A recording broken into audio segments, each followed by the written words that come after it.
पहले हमने अवतल दर्पण के बारे में पढ़ा था। अवतल दर्पण के बारे में इसके उपयोग देखे थे। अवतल दर्पण के उपयोग थे हमारे पास टॉर्च, सर्च लाइट, वाहनों की हेडलाइट में प्रकाश शक्तिशाली समानांतर किरण पुंज प्राप्त करने के लिए, सेविंग दर्पणों में, और चेहरे का बड़ा या आवर्धित प्रतिबिंब प्राप्त करने में के लिए भी इनका उपयोग किया जाता है। दंत विशेषज्ञों द्वारा मरीजों के दांतों का बड़ा प्रतिबिंब देखने के लिए भी इसका प्रयोग किया जाता है। और इसमें किसका सूर्य बत्ती में भी इसका प्रयोग किया जाता है, सूर्य के प्रकाश को एक ही बिंदु पर केंद्रित करने के लिए, ठीक है, ताकि वहाँ से ऊर्जा प्राप्त कर सके, इसलिए इसका प्रयोग होता है। अब देखेंगे उत्तल दर्पण द्वारा प्रतिबिंब बनना। इन नियमों को हम देखेंगे उत्तल दर्पण द्वारा कैसे प्रतिबिंब बनता है, कैसा बनता है, इसकी आरेखी क्या चीज़ें होती हैं, इसका सब उत्तल दर्पण के बारे में सब कुछ पढ़ेंगे, इसके उपयोग। अब देखो यहाँ पर उत्तल दर्पण सदैव बिंब का आभासी, सीधा तथा छोटा प्रतिबिंब बनाता है। ये ध्यान रखना है कि उत्तल दर्पण आभासी, छोटा और सीधा बनाएगा, जबकि अवतल दर्पण में कैसा बन रहा था प्रतिबिंब, वास्तविक एवं उल्टा। यहाँ पर आभासी एवं सीधा है ना, और छोटा है, वहाँ पर विवर्तित था ना। अब यहाँ पर हम देखेंगे केस नंबर 1, फर्स्ट केस में बिंब। केस 1, बिंब अनंत पर हो।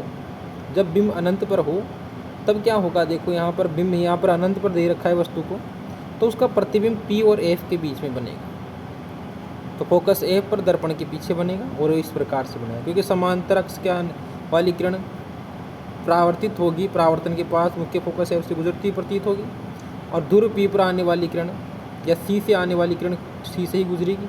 और देखो यहाँ पर ध्रुव P की ओर आने वाली जितना कोण बनाते आती उतना कोण बनाते हुए निकलेगी, तो दोनों किरणें यहाँ पर होगी, इसलिए जिसका जो प्रतिबिंब बनेगा वो किस प्रकार से बनेगा, P व F के मध्य में बनता है, ठीक है। अब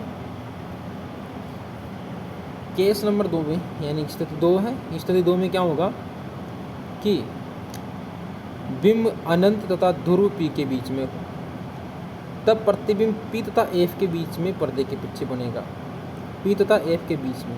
और यहाँ पर फोकस P पर दर्पण के पीछे किधर भी बन सकता है, इधर, ठीक है, यानी इधर ही बन सकता है, दर्पण के पीछे इधर ही बन सकता है, कोई जरूरी नहीं है, लेकिन अनंत पर हो तब, है ना। अब यहाँ पर बिंब अनंत तथा ध्रुव P के बीच में हो तब प्रतिबिंब दर्पण के पीछे ही बनेगा, इधर की साइड ही बनेगा, ठीक है, यानी इधर की साइड ही बनेगा, हमेशा दर्पण के पीछे की साइड ही बनेगा, ठीक है, वो कहीं पर भी बन सकता है। तो ये 2 स्थितियाँ हैं, यानी अधिकतर तो एक ही स्थिति होगी, लेकिन 2 स्थितियाँ हैं। अब क्या होगा कि यहाँ पर देखो कहीं पर भी वस्तु रखी हो उसका छोटा ही प्रतिबिंब बनता है।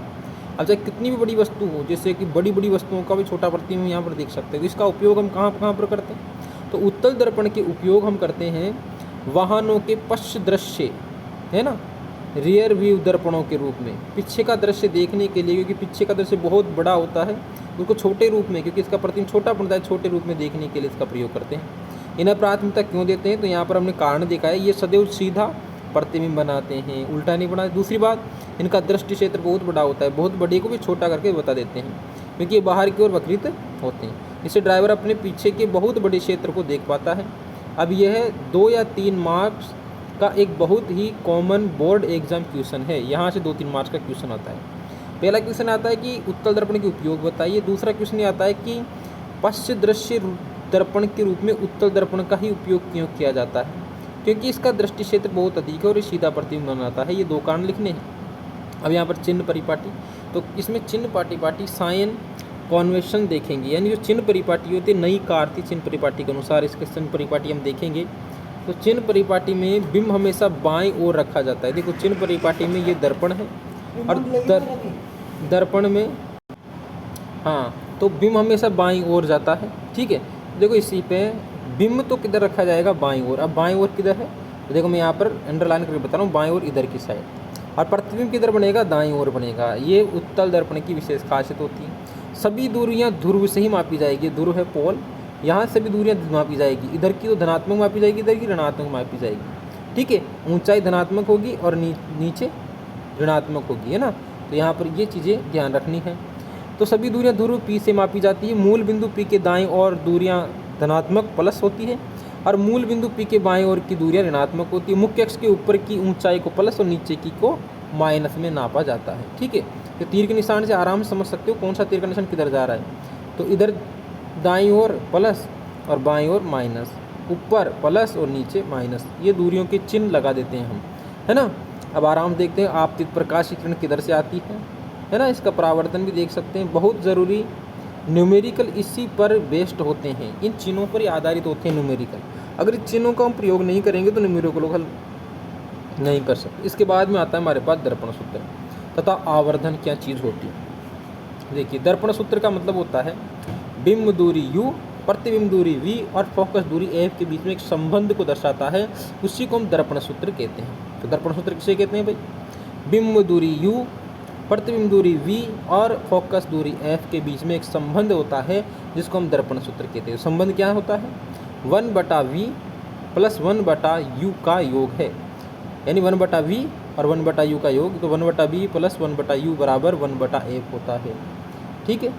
अब इसके बाद हम देखेंगे आवर्धन क्या चीज़ होती है। मैनिफिक्स आवर्धन। आवर्धन का मतलब होता है कि बिंब प्रतिबिंब से कितना विवर्जित है, वही उसका आवर्धन होता है। और आवर्धन में h/h, m बराबर h/h इसका सूत्र होता है, या -v/u। अब v और u को तो समझते हैं, बिंब दूरी u और प्रतिबिंब दूरी v। ठीक है। और h' का मतलब होता है प्रतिबिंब की ऊंचाई और h का मतलब बिंब की ऊंचाई। नीचे दे रखा है h का मतलब बिंब की ऊंचाई और h' का मतलब प्रतिबिंब की ऊंचाई। अब आवर्धन m का महत्व क्या होता है? देखिए, आवर्धन में m का बहुत महत्व होता है, और ये इसकी ऋणात्मक और जिसका धनात्मक मान भी बहुत महत्व रखता है। अगर m ऋणात्मक यानी माइनस है तो प्रतिबिंब वास्तविक और उल्टा है, और m धनात्मक है तो प्रतिबिंब आभासी और सीधा है। यानी कि प्रतिबिंब प्लस है तो धनात्मक है यदि m का मान, तो इसका मतलब उत्तल दर्पण है, क्योंकि उत्तल दर्पण में कैसा बनता है? सीधा। और यदि वास्तविक उल्टा ऋणात्मक है तो इसका मतलब यह है अवतल दर्पण। ठीक है, ये ध्यान रखना है। तो अगर m बड़ा है 1 से तो प्रतिबिंब आवर्धित और बड़ा होगा, यानी 1 से बड़ा है तो बड़ा होगा, यानी बिंब से तो बड़ा ही होगा, और 1 से छोटा है तो बिंब से छोटा होगा। ठीक है। तो साइन चेक करना मत भूलना, तो साइन चेक करना ज़रूरी है ना। तो धनात्मक के लिए मैंने क्या बताया था? उत्तल दर्पण है, और ऋणात्मक के लिए अवतल दर्पण है। यदि 1 से बड़ा है तो आवर्धित है, बड़ा है, और 1 से छोटा है तो छोटा है ना, आवर्धित नहीं है। और 1 के बराबर है तो समान साइज का है, ये भी ध्यान रखना है। m का मान यदि 1 के बराबर आ जाए तो समान साइज का है। तो आवर्धन का मतलब समझ गए, यानी प्रतिबिंब किस आकार का बनेगा, उसका साइज कितना गुना होगा, कितना विवर्तित होगा, कितना छोटा होगा, ये सभी ज्ञान आवर्धन से ही निकलता है। अब प्रकाश का अपवर्तन देखो, पहले हमने प्रकाश का परावर्तन पढ़ा था, हम प्रकाश का अपवर्तन पढ़ेंगे जो अगले भाग में पढ़ेंगे। यहाँ पर वापस इसको देख लेते हैं। ठीक है, आवर्धन को हमने समझ लिया, आवर्धन का महत्व हमने समझ लिया, आवर्धन का सूत्र हमने समझ लिया, और दर्पण सूत्र वेरी इंपॉर्टेंट है। दर्पण सूत्र इसको याद रखना, 1/v + 1/u बराबर 1/f है। इसके बाद हमने चिन्ह परिपाटी देख ली है ना, और उत्तल दर्पण के उपयोगों को हमने देखा है, और इसके पहले हमने देखा है उत्तल दर्पण द्वारा प्रतिबिंब बनना। ये मेन था कि उत्तल दर्पण द्वारा किस प्रकार से प्रतिबिंब बनते हैं। ठीक है, तो उत्तल दर्पण द्वारा हमने प्रतिबिंब बनना सीखा है कि इसमें उत्तल दर्पण में हमेशा आभासी तथा सीधा तथा छोटा प्रतिबिंब ही बनता है, और इसकी 2 स्थितियाँ होती है, बिंब अनंत पर रखा हो या फिर बिना अनंत और ध्रुवीय के बीच में रखा हो। तो दर्पण के पीछे ही इसका प्रतिबिंब बनेगा, है ना। तो समझ में आया कैसा बनता है? इसमें आभासी सीधा और छोटा प्रतिबिंब बनता है, विवर्जित नहीं बनता। इसका दृष्टि क्षेत्र बहुत बड़ा होता है, मतलब बहुत बड़े को भी छोटा करके दिखा देता है, इसलिए इसका उपयोग पश्च दृश्य दर्पण के रूप में किया जाता है ना। ये ध्यान रखना है, गाड़ियों के पीछे वाले हिस्से को देखने के लिए ड्राइवर साइड में इसका प्रयोग किया जाता है। ठीक है, बहुत बहुत धन्यवाद।